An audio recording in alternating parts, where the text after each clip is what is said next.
Good morning, children. Welcome to our next class. In today's class, we are going to learn about force. What's the meaning of force and how it helps us in our day-to-day life, we'll see. Meaning of force is either push or the pull. Push or pull of an object known as force. We are applying force either to push any object or to pull an object. And what does the force do in day-to-day life? Force can change the shape of any object. When we apply force on any object, it can change the shape. For example, you can see here the sponge, when we squeeze the sponge, it's changing the shape. When you release the force what you applied on the sponge, it comes to normal position.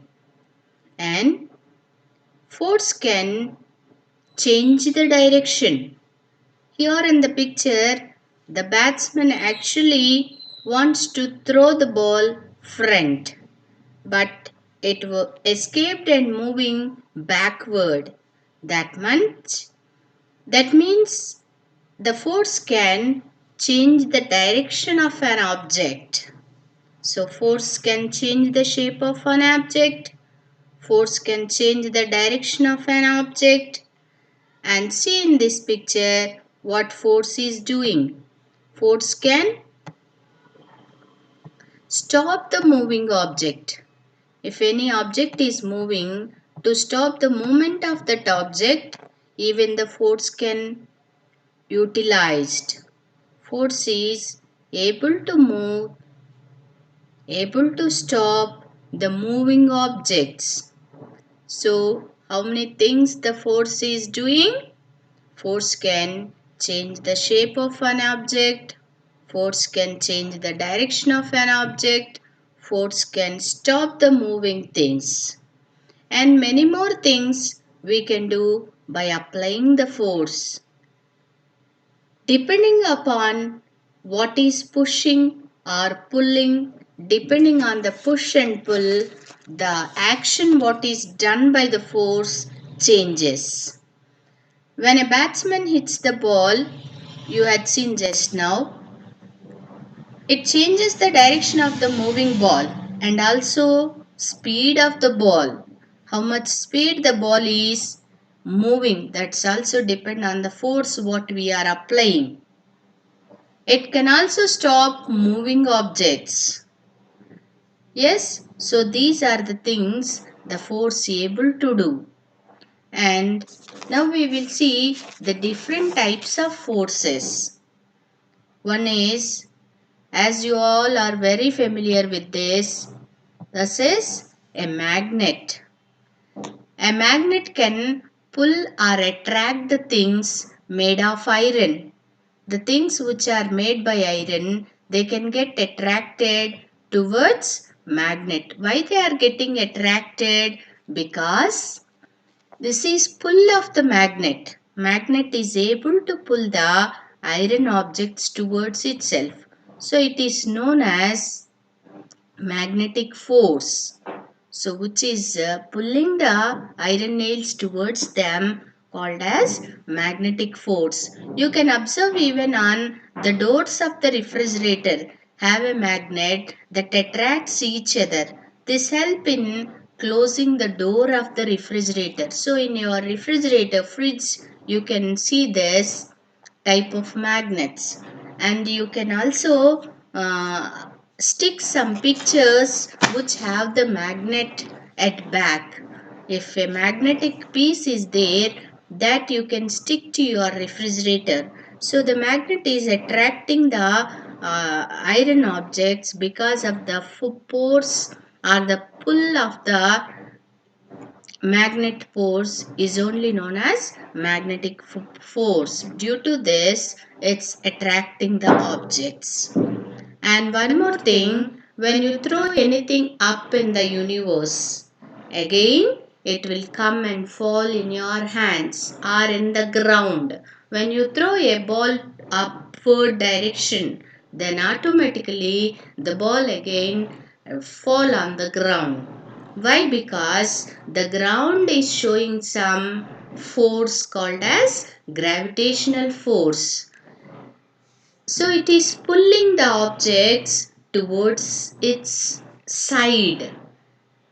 It will never push the things away from the earth. It always pull the things towards itself. That's only known as gravitational force. That's why when you throw any ball up, it's coming back towards the ground again. The earth pull things towards itself. So this force of earth which is pulling towards itself called as gravity.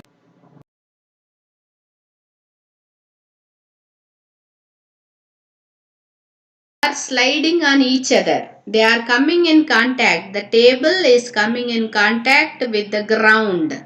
Okay. So when they are coming in contact or trying to slide on each other, then the friction is formed. So this force, the force between both of the two surfaces which is occurred, which are sliding on each other, that force only known as frictional force.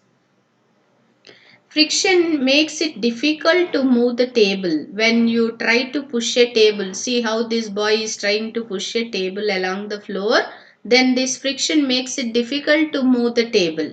So friction always acts in the direction opposite to the direction in which the object is moving or trying to move. Friction always slow down a moving object.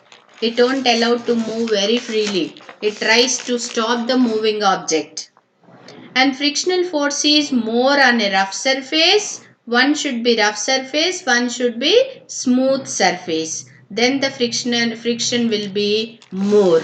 If both are smooth surfaces, for example, this table is also having a smooth surface and the ground is also very smooth, then the friction between two smooth surfaces is very less. Whenever the friction is very less, there is a chance for fall down. That's why we will fall on walking on wet floor. When we walk on wet floor, we may slip on wet floor. Why? Because the floor and your foot both are having smooth surfaces. So you may slip on wet floor.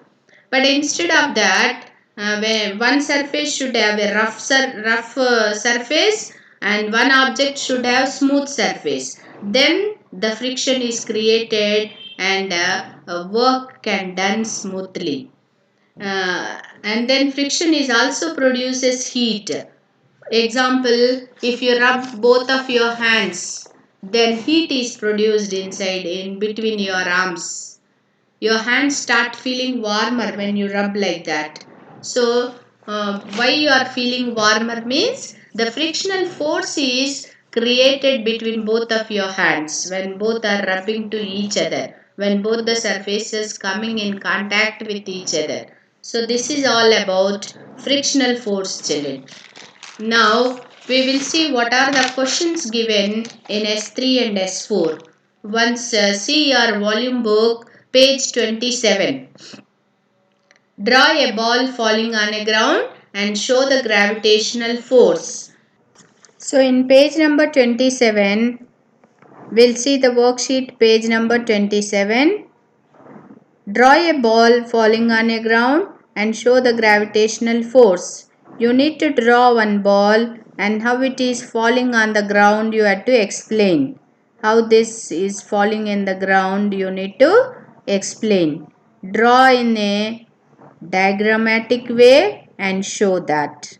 How the ball is falling on the ground and which force is helping in that you should show by drawing. By drawing that, the ball shows the gravitational force. You need to show that. Okay. And the second question, two balls are given, children. One is rubber ball and the other one is paper ball. When you throw both of them at a time, which ball will reach to the ground so fastly? You know that the heavier objects have more gravitational force than the lighter objects. That I told you already. So here you see Is the paper ball heavier or the rubber ball? Definitely the rubber ball is heavier than the paper ball, so it fall on ground easily. And the third one, what will be the effect of gravitational force on this person? The person who is moving in a parachute, when he is coming down or landing on the ground, is any force helping him? Definitely, the gravitational force is helping to land safely on land. Yes? So, parachute picture is given in page 27, and how the gravitational force is helping to him, he is asking you. So, you should say that the gravitational force is helping the person to land safely. Next, come to the page 28, children. In page 28, he was asking you to write about what is a friction. You know, you understood that the friction is a force between two objects. Between these boys' shoes and the ground, friction is formed. Between this table and the ground, friction is formed. So, friction is a force occurs between two objects. And the next question, the striker on a carom board moves easily when talcum powder is put on the board. Why? Why? Because the talcum powder makes the board very smooth. And you already know friction will be more when one rough surface and smooth surface, when they come in contact, friction becomes more. So when you apply the powder on the carom board, board will become very smooth and the striker will have rough surface, so that striker can move very smoothly on the board. And third question, Sham is oiling the brakes of his bicycle. Do you think he should do so and why? Yes, he has to apply the oil. He can oil the brakes, because when he oil the brakes will become very smooth. And you know the road is already rough surface. When the smooth brakes and the rough surface comes in contact, friction will become more and the bicycle move easily, right? That's why he can oil his brakes. So understood, children? In this lesson, you learned about what's the meaning of force and how force is helping in our day-to-day life, and what are the different types of forces, how they are helping in day-to-day life. You learned. And you also did the worksheets of page number 26, 25, 26, 27 and 28 you are completed. So we already discussed page 25 and 26 in our online class, and now left over 27 and 28 in your workbooks. You complete after watching this video, children. And then the question and answers for practice questions are given in your textbook related to this force lesson. You try to complete even those answers in your textbook. Okay, children?